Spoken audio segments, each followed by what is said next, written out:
Welcome to the Creepy Metal Podcast.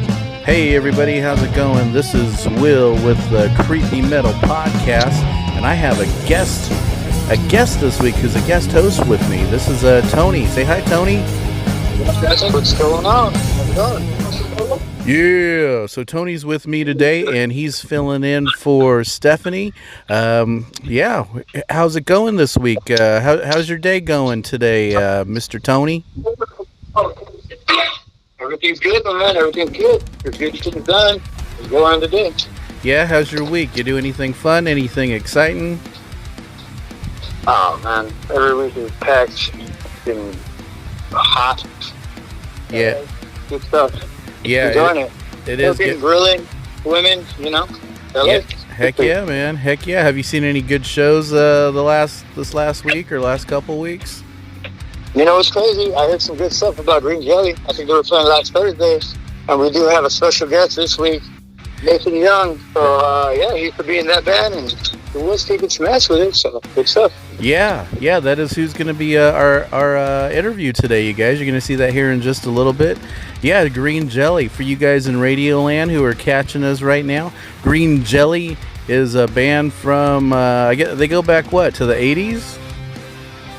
Something like that. I remember that little pig, let me in, like back in the day. So Right. Yeah, so you guys check that out. Green Jelly, Green Jello, really good stuff, you guys. Super awesome. Yeah, my week's been going good too, man. I just got done recording some new tracks with my band, Phantom Fire. So we'll be releasing that here shortly. The track is called Two Dogs. So the whole story on that, you guys in Radio Land, is just about finding wisdom, man. You know, like when we're young and we're doing stupid stuff, and then eventually we kind of realize that, oh wait, I keep getting in trouble, or I keep getting, you know, bad things happening to me, and so like, oh hey, I need to wake up from that. So yeah, that's what the song's about. Hopefully you like it, put a metal spin on it, and that's gonna be awesome. So check that out here in just a little bit. You got any rock news this week? What's happening in the rock and metal scene this week, Mr. Tony?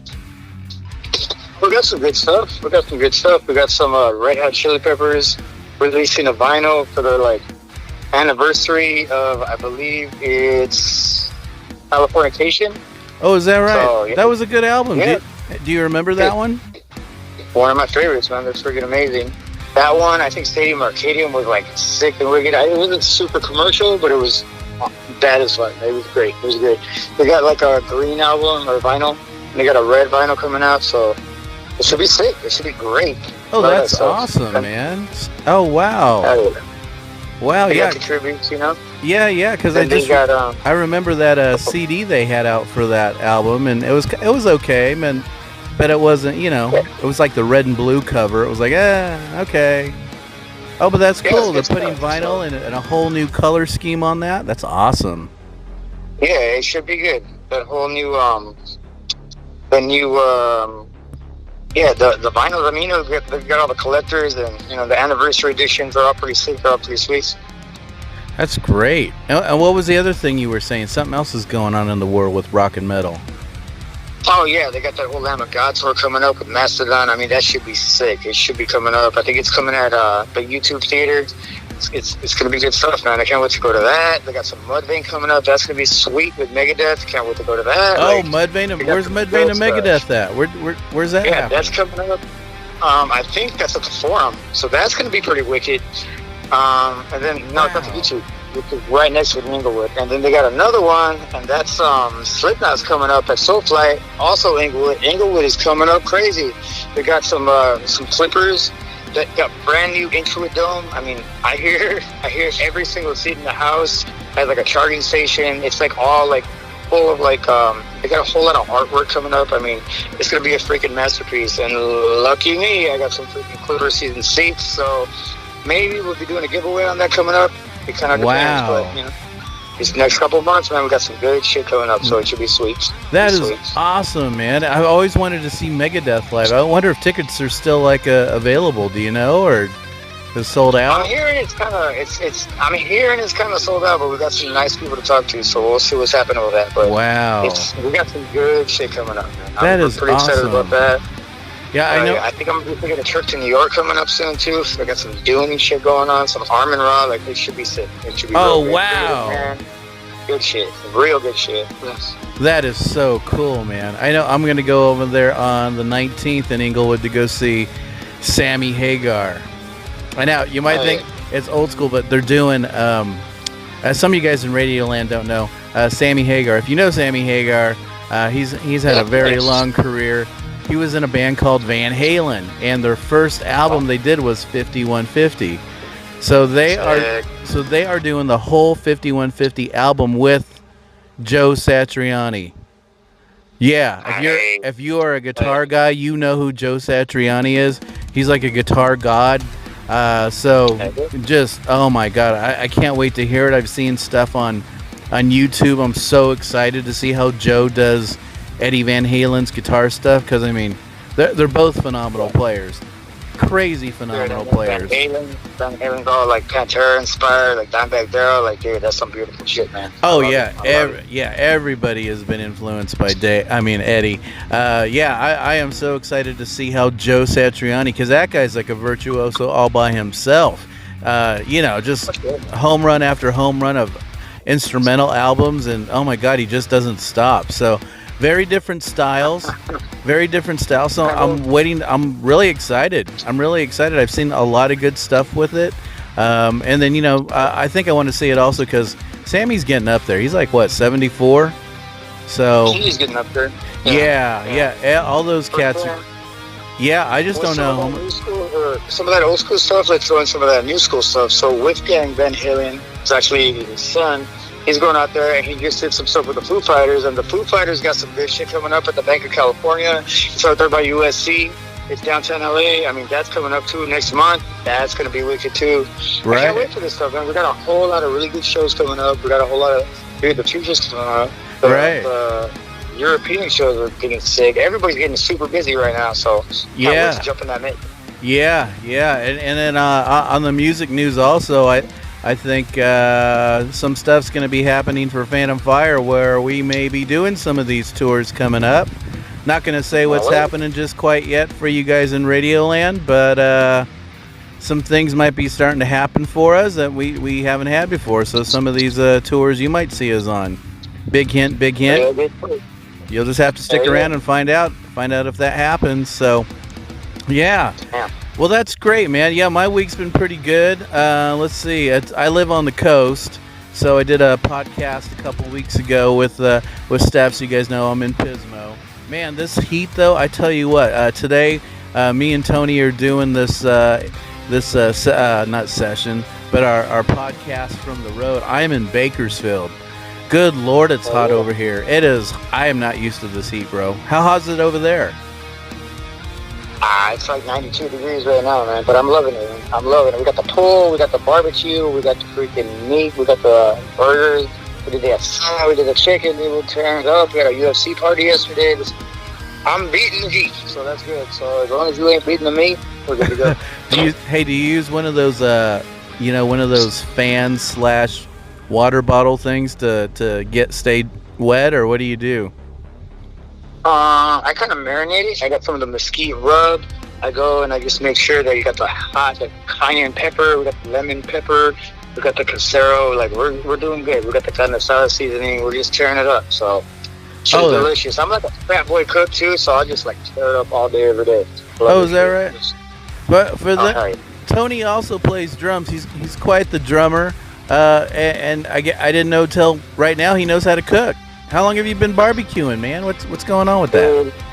I have been a fat boy since I was like a little kid, so I mean I've been doing it all up. But maybe the last like 15 years or so, I've been cooking like a fat boy. Like I get some of this ramen in there. I mean everything. I do everything from like shrimp enchiladas to like ribs to like salads to like chicken to like barbecue to like steaks to like some tomahawks. We did some sriracha. I mean, we just tear it up, man. I don't know about meat. I just get my boys and we just tear it up. I love the kid. Do you have a particular thing you guys like to cook? A particular type of meat, or does it kind of matter, or just kind of whatever is in? Usually either kind of salad or chicken, but like I said, I mix it up with all that good stuff. I mean, we get some like jalapeno peppers, we get some like stuffed peppers, and I take it to my boy. Actually, he owns illegal tacos, and he just kind of like, he's been doing some good stuff with that. It's not only at like bars. We played maybe at a local bar with Phantom Fire a while ago in one of my older projects, and we've just been tearing it up. And he used to do the tacos there a long time ago. That's in Fullerton. We're doing all kinds of stuff, man. I love my fat boys. We're all fat boys here. Right on, man. Hey, have you ever tried that Trejo's tacos, Danny Trejo? Some of you guys don't know that there's an actor named Danny Trejo. Did a lot of old school, like monster movies, gangster movies, gang movies. Yeah, he's the man, dude. He's like always the monster, always the killer. Like he was in Machete, like I think 2 of those. Like hell yeah. I met him. Probably one of the nicest, sweetest men I've ever met. Very spiritual. He's the coolest motherfucker. He is, yeah, and he always insists that his characters are killed off because he doesn't want to promote that type of person. And I thought, wow, that's so crazy that you're spiritual and that you just want peace and love, but you play all these like horrible people. That's funny shit. He was an old school character in like some of the Quentin Tarantino movies. Like he was like one of the sickest dudes, and he was like a big old Rams fan from back in the day in LA. Yeah. And I saw all kinds of stuff for him. Yeah, he's great, man. He was like one of the OG cholos, man. That's the boy right there. Yeah. Tacos, freaking delicious. It's up there. They got some in Hollywood. They got some in LA. They got some off of La Cienega, off of Crenshaw. Like that stuff is great, man. I mean, it's a little pricey, but I tell you what, it's filling. And they got their own beers too. They make 2 different kinds of beers. They got a stout. They got a lager. Like, is that right? Oh hell yeah! I love Trejo's Tacos. Dude. They gotta hit us up. We gotta be a sponsor with that. Hey man, yeah. Hey, Trejo's Tacos. If you're listening to the Creepy Metal Podcast, hey, please send it over.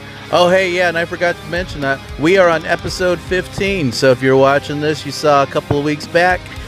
This is episode 15. We're doing it from the road, so you'll be seeing some nice little graphics zipping across your screen. Oh, there goes one. Oh, left. Oh, nope. There goes one to the right. Oh. Just keep listening, you guys. So, hey, we got an interview with Mr. Nathan Youngblood. You know Nathan pretty well. Freaking love Nate. Nate's the man, baby. Yeah. Yeah, for those of you. Yeah, for sure. Costa Mesa, a couple in Hollywood. We got some coming up, but Nate is amazing. He's been playing in all kinds of bands. Give him a little of that resume, Will. Yeah, he's got an awesome resume, and we filmed an interview at one of the venues he was doing a show at. So we are gonna take a quick break here, and then we're gonna take a look at that video. I don't know if the editing was that great on the video, but hey, you'll be able to see it.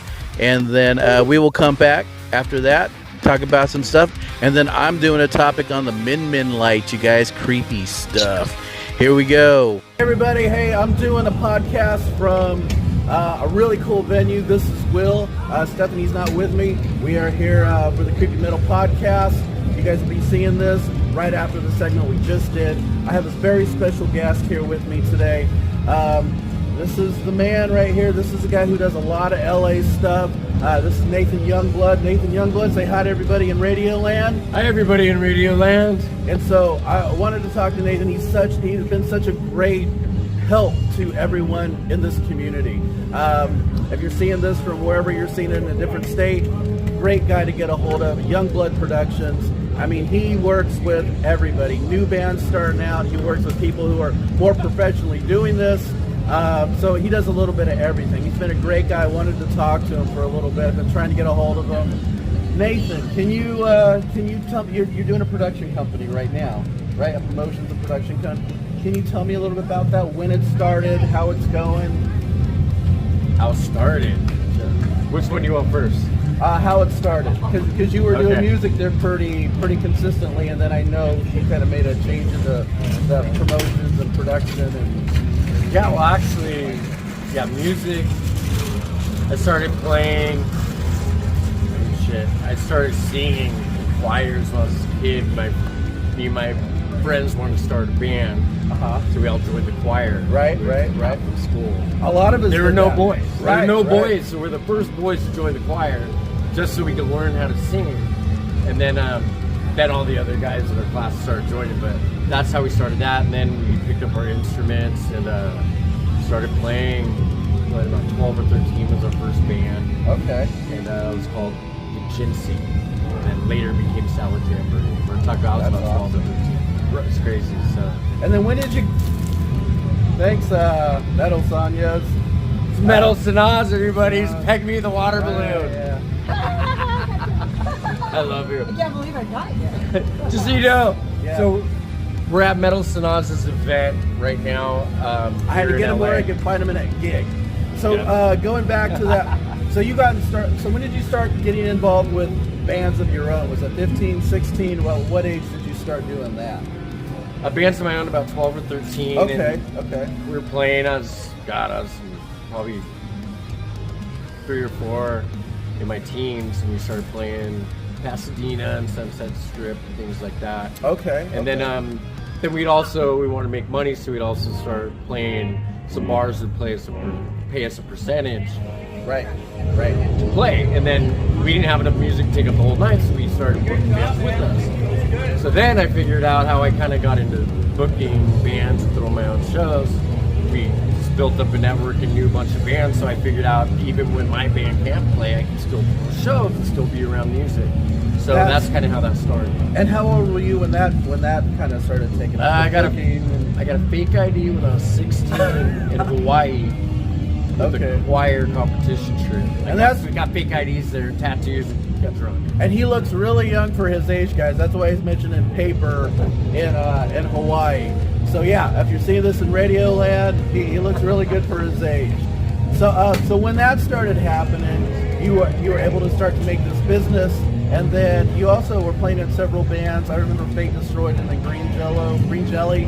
That was more recent. That was more recent. Well, I'm still in Green Jelly. Okay. Really awesome band, you guys. We might put a clip about that right after this interview. Can you tell me about that, about Green Jelly, how you got involved with them? Because that's been going on for quite a while, right? Well, Green Jello, a lot of people say Green Jelly, and that's fine. It's Green Jello back in the day, but Green Jello sucks! Okay, Green Jello sucks, everybody. It sucks. But, so I was booking Green Jello, and then I saw they always had a bunch of different members, so I asked Bill Manspeaker, the original singer of Green Jello, since day one. Like, hey, I was booking him for like 3rd time or something like that. I'm like, hey, can I see you got different musicians all the time and multiple bass players, multiple guitarists, and sometimes there's 15 to 20 people on stage. So, can I play bass the next show? He's like, yeah, learn the songs, show up, play. So, wow. So I booked him into the show and played, and I've been playing with him ever since. Oh, that's great. That's great. Is that relationship pretty good even now, or how does that work with you? Yeah, we're actually playing next week at the District of Redlands. Shout out to Stephen Wilson from Attack Entertainment, promoter on that one. And that's next Thursday on the 25th. Next Thursday, you guys, check that out. Hopefully this will be out by Wednesday, so you'll be able to see this for that. You can get tickets at the door online. Now, a couple of years back, I think it was, you guys did something with Kiss on the Kiss tour. Yeah, that was awesome. And I thought this was interesting, guys. Kiss Cruise. The Kiss Cruise. You got any stories? Anything you can share with the people at home? The Kiss Cruise? From the Kiss Cruise? It was awesome. It was not this last one. It was the last one Kiss was on. So it was that 2022, October. It's about 2 years. Yeah. Yeah, so it was us, Green Jello, and we weren't actually booked on it. We found out and got invited to play because I guess they had a fan vote. We didn't even know we were a candidate. Right. And all the fans voted us on to the ship to play Kiss. And there's Dawkins and Warrant and Heart by Heart, which all the original members of Heart, and there's just so many bands. Bruce Kulick and all these legendary bands from the 80s and 90s. We got to play that. It was a week long. Right. We're down to Ensenada and what's the one down on the peninsula? Cabo San Lucas. Right. Yeah, it was cool. We played 3 times on that. It was amazing. I gotta ask, did you meet Paul or Gene or? I didn't meet Gene. I did meet Paul. He's a very nice guy. He's actually when all the other bands. Oh, Lita Ford played too. Lita Ford. She hugged me with my tie and fixed it. Right. Can I strangle you? I'm like, yeah, please. So, Paul was actually watching a lot of the bands. And, I didn't meet Gene myself, but a lot of the band did. It's kind of where you're walking around on the cruise of time, you know. So Well, I met, it's not a I met little. all of It's them. not a little tugboat. Yeah. It's, Yeah. It's like a city. Yeah, so a Town. lot of them came and saw us, including Doc, Mrs. Manager, who used to manage Green Jello back in the day. He lost in the band. Okay. So that was really cool that they all rounded up and kind of watched us. That was really cool. Good time. That's awesome. And then before that, there was Fake Destroyed. That was another one you were in. I played bass in there too. Can you tell me about that? How that did you start that one, or was that one like already going? Francesca Distraught, Francesca Alexandra, and Johnny. I don't know how I ended up in the band. I think somebody referred. I parted ways with 30 Machine back in like 2017, and somehow we got connected, recommended. So then I went to audition, and our drummer band at the time, it was our first 2 days to audition, but then we got the gig that day and we were playing. I think I parted ways with the band like 2022, Okay. something like that. But I think they still play too. They go by Fatalist. Fatalist. Yeah, Okay. so they're still playing. All But right. yeah, we played for years. That was a great time. Oh wow. So you have this other business going on while you were doing all that, the booking and promotions and all that. So you had that. Oh yeah, Going the whole since time. I was 16. Okay. Since I got the fake ID and I was booking shows. I was also a karaoke DJ in one spot. Wow. Yeah, I shouldn't even been in the bar, but I have a fake ID, so I used to Okay. get away with it back then. I know Stephanie would ask, do you have any, one of the things that we've been asking bands and artists and whatnot is, do you have any like special spots when we're on the road? I'll give you an example. So we do a lot of stuff out of state too. Like I'm always looking for a flyers. When you go out of state, look for flyers. You know the big convenience stores, almost like an AM/PM for like big cities. Flyers. Flying J, that's what I'm thinking about. Yeah. Or a hardware store. Always got to need a hardware store when you're on the road. You never know what's going to break. Are there like some special spots for you when you're on the road? What do you look for? Buc-ee's. Buc-ee's. Yeah. And what is Buc-ee's? It's a giant gas station. They have everything you need. It's Okay. like a lot of them was Texas. And I forget the name of this other gas station too. It's always 24 hours. That on the road we religiously go there. There's not much is open on the road. Yeah. And you know what? They're like little towns. You can take a shower. You can get food. I mean, they got everything there. Everything. Yeah. Yeah. Are there I can't any- even remember the name. Like for us, it's Denny's, like a Denny's or a Waffle House or a IHOP. Because they're the only things open at 2 or 3 o'clock in the morning. Yep. Are there like certain spots for you when you're on the road and you're like, oh man, this is it's 3 o'clock in the morning. We just got done. Anywhere that's open, basically. Do you have like a favorite, like in a town or a state that you? I can't remember any of the names, man. Okay. Honestly, I'm horrible with names. I can't even remember our own song names. Who are some of the bands that you kind of remember when you were coming up? Because I know Stephanie will ask this. Hi, Stephanie. Who are some of the bands that kind of helped you along the way when you were kind of getting started in your career as a musician or in your career with booking? Are there some people that kind of helped you along the way or influenced you? Influenced me as a kid, like listen to. No, like influenced you with with the business part of it, or getting more professional with stuff. I was thinking countless. Can't think of any specific offhand right now. Okay. Next question. I'm a big gearhead. We got a lot of people who are just starting to play bass. We got adults doing it. We got weekend warriors. We got kids coming up. You play bass. You're really fucking good, by the way. What gear do you use? Like what are you using right now? What are you using for bass? Well, my favorite bass right now, I play mostly on the Schecter Hellraiser 5. Schecter Hellraiser 5, guys. Endorsed by Schecter. Shout out Scum Love. Looking that up. Scummy, I went and got him after I got back from tour with my former band, Dirty Machine. We were on tour with the Insane Clown Posse in 2017. Went down and Scummy and hooked me up with Always Survive. That's He awesome. said, "What do you want?" I don't know. So I went to the stores probably for a month or two. Right. To figure out, play, Right. what felt good, and that just felt like butter in my hands. So went with that, and then before that, her name's Venus, by the way, goddess of love. She's a Greek-Roman. Yeah. And my other favorite bass, Aphrodite, also goddess of love, is PV Millennia. The PV Millennia.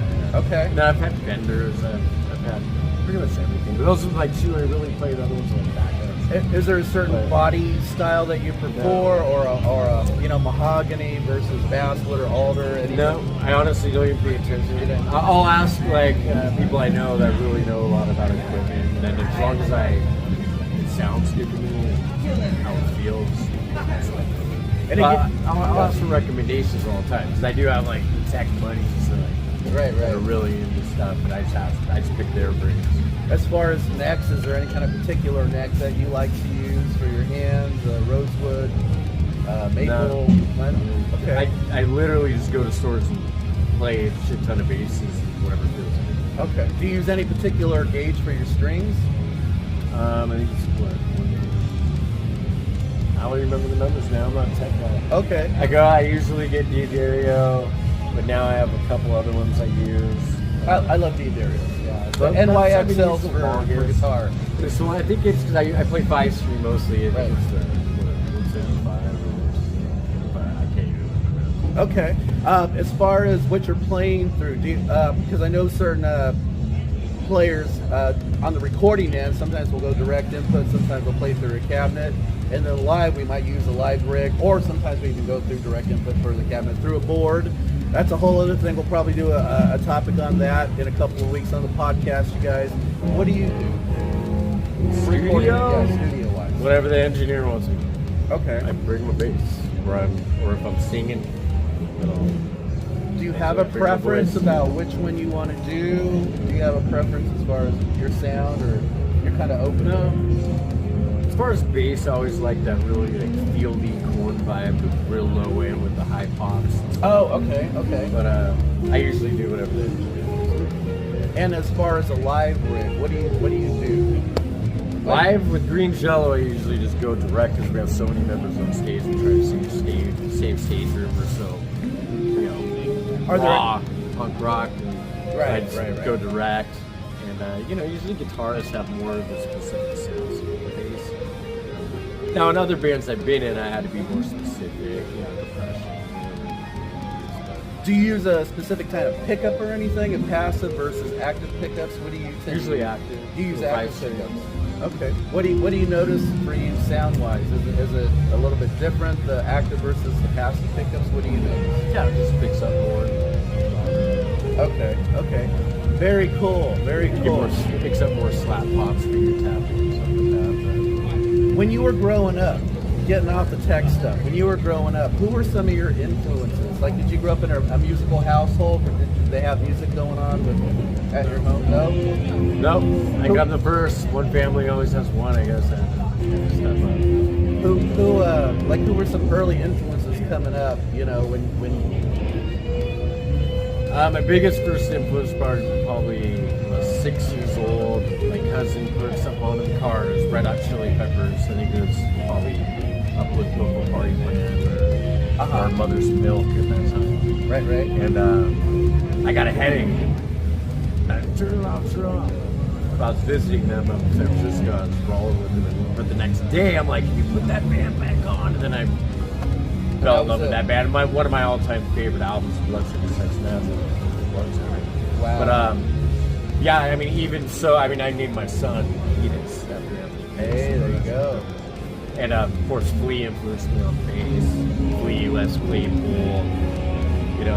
When I first started playing bass when I was a kid, the first song, when I begged my parents to put me in lessons, give me a bass, and they rented me a bass, and if I was going to be serious, they'll give me one 6 months from now, buy me one, So So they got me lessons. The first song I ever learned from my bass teacher was "Know Your Enemy" from Rage Against the Machine. Wow. So it's going to tell my age. So that was what, 92? Hey, he's 25 right now. 12. He's 25 next week, you guys. Yeah.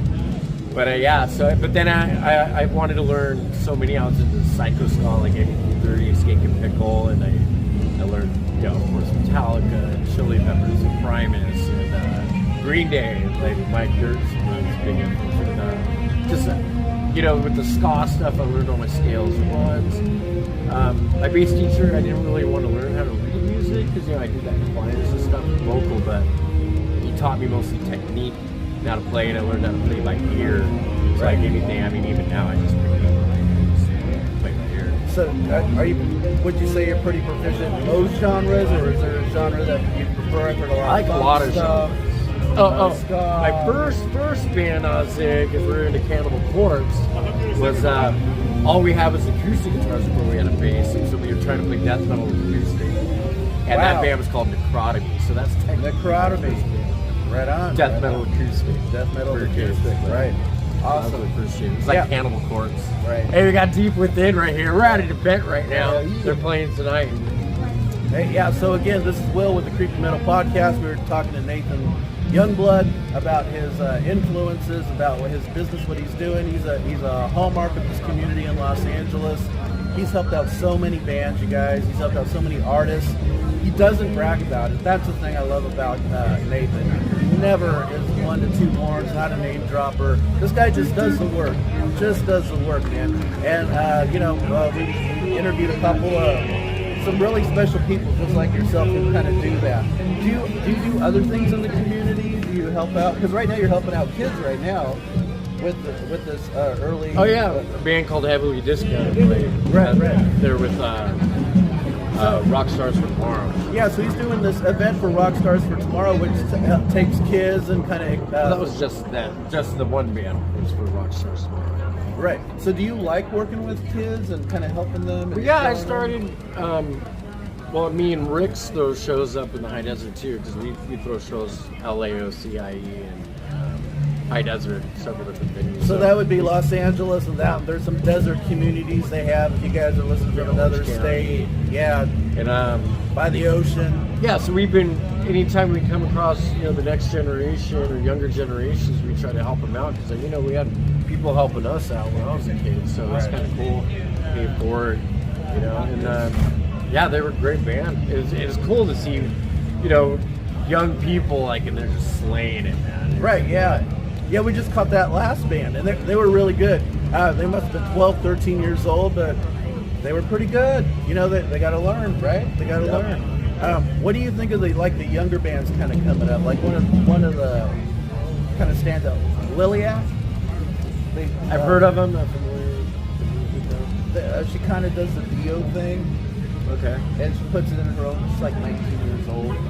Yeah, her and her siblings. And what do you think about the younger generation taking what we grew up on and doing that? Putting a spin on it. What are your thoughts on that? Well, to me, it's kind of like I don't know about you. When I learned how to play, all of my influences, like I mentioned it earlier, and those are just small handful. I mean, Nirvana was in one. Right. Then Sepultura, the first couple albums, the Fall album. But I mean, we took all the influences, Metallica, the Pantera, this or that, or whatever genre, in our bands, we kind of just jammed them out and it came together, kind of created something new that became ours. Right. It's kind of the same thing, I think. Just now there's so many more genres, so whatever an individual likes. So you promote it all, as long as it's good. Oh, for shows, yeah. I actually prefer mixed genre shows because if it's all the same, I get kind of bored. Right. And a lot of our events have been successful. It seems like a lot of people, the crowd, and people who come to shows like the change in pace. Right. Especially I like doing all day shows. It's fun. I'm in Disneyland, Right. My own Disneyland. Right. Today, I just get to see a bunch of different bands. Right, yeah, because I think the last time we did something with you was at the Tiki Bar. This is a bar in Corona, California. Look it up on the map, kind of down the ways a little bit. But yeah, that was fun. That was an all-day Yeah, that was an all day. That was so much fun. That was last week, like President's Day weekend. Fate Destroyed played that too, right? I think so. Yeah. So Fate Destroyed is another band. We'll be talking to them soon. Shout out to you guys. You guys are awesome. Fatalist. Yeah, Fatalist. That's right. Yep. So anyhow, yeah. So thank you so much for taking your time to do this interview with us. Again, guys, Nathan Youngblood, awesome gentleman here in this community. Also keep, I sing for a Slipknot tribute band called Not Sick. Check us out. A lot of fun. Yeah, you guys got a show coming up? Yeah, July 27th at Club 80s in Corona. So July 27th, this interview will be out playing a few days before that, so that is next Saturday. And this Friday. will be next Friday. Yeah. This is in Corona, California, you guys. Tickets available at the door. Yeah, and we will be putting his stuff right here so you guys can see it. So it'll probably be up top or right there at the bottom. So look for it, and we'll put the attachments for that. And get yourself some tickets, you guys. He's an awesome performer, has a big heart too, man, you guys. And we don't see a lot of that all the time. You guys will see stuff on, other podcasts and whatnot, and people putting each other down, but this guy doesn't do that, man. He has a big heart, helps the community, and helps everybody else out. So thank you again. Don't tell nobody else that. Don't tell nobody else that. All right, man. Thank you. Wow, that was a crazy interview. What'd you think of that, man, when you were watching that? I love it, man. I love it. It's all about it. It's all about that love, the support, and get it going. Yeah, he's had quite a career, talking about, Fate Destroyed, and then talking about Green Jello, and then, he's been booking bands since he was, 17 years old. Wow, I did not know he had been booking bands, as a little side thing for all those years. Oh, yes, yeah. I've always remembered Nate from, the Hollywood scene, from that whole area, getting it done, man. I remember Fate Destroyed, like you said earlier. I did a podcast way back in the day. I understand all through Nate, man. And Nate's been a great connection. He's been super cool people. Yeah. And I think it was so good that he's helping out. He's helping out kids too. It was one of the things I thought it was most interesting is that he will help out bands that are barely starting out, and then he will go to full-fledged bands that are on tours and selling out theaters and arenas and all that. I think that's so cool, and he never brags about himself either, which is, the guy could totally brag about himself and this and that, and he just doesn't. I thought that was really cool, and shows he has a big heart. What'd you think? You got to keep it humble, and you got to make sure that you're doing, you got to be focused, you got to keep that going in the right direction, you got to be positive, that PMA up, and make it up.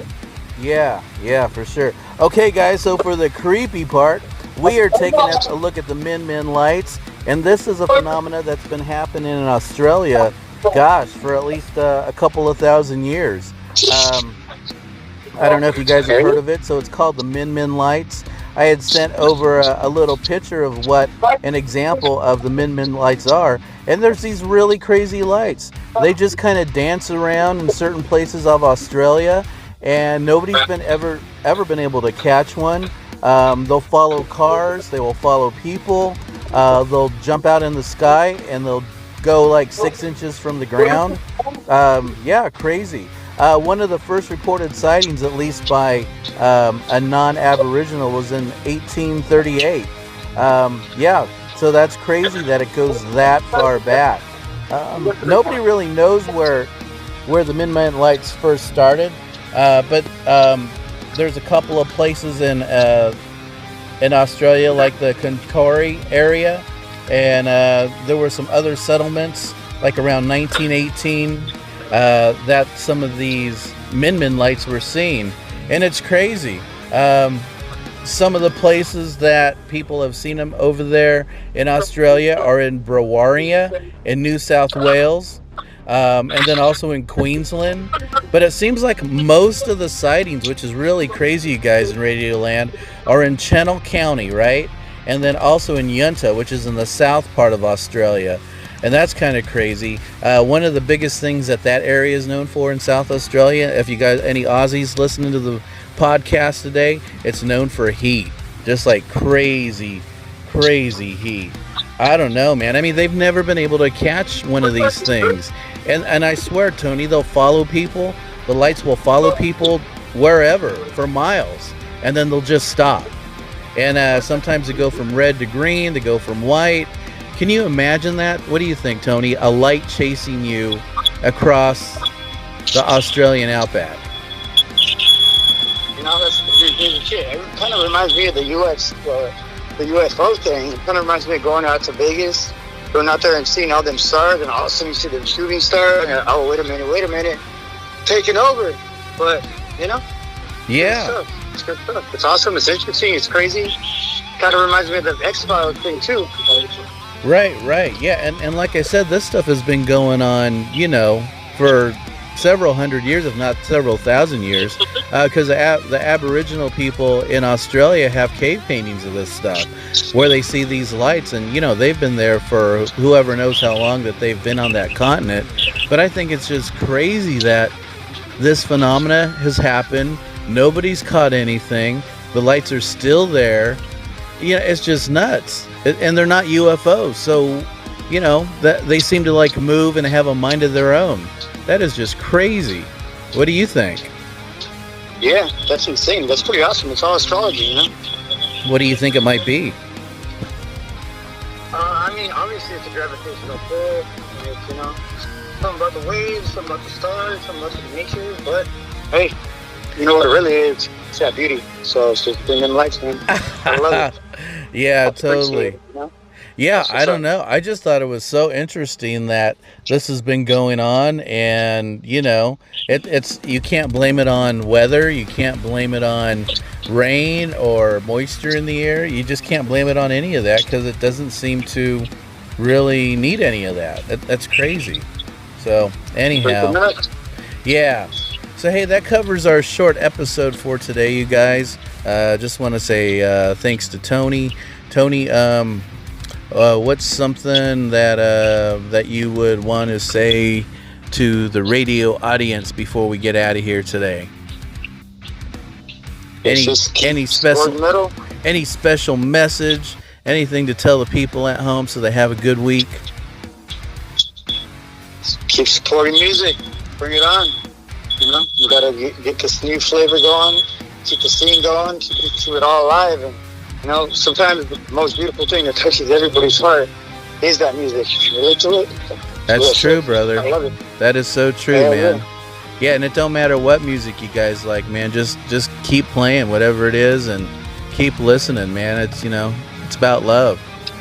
My goodbye message for this week, guys, is just love each other, man. Love each other. Give hugs, kisses. You only go around this planet once. You know, no hate. You know, and you know, with Tony, like Tony said, man, music. Just play that music. Don't matter what you like. Just preach love, man. So anyhow, that's all we got for today, you guys. Hey, thank you so much, Tony, for filling in. And we will see you guys next week on the Creepy Metal Podcast.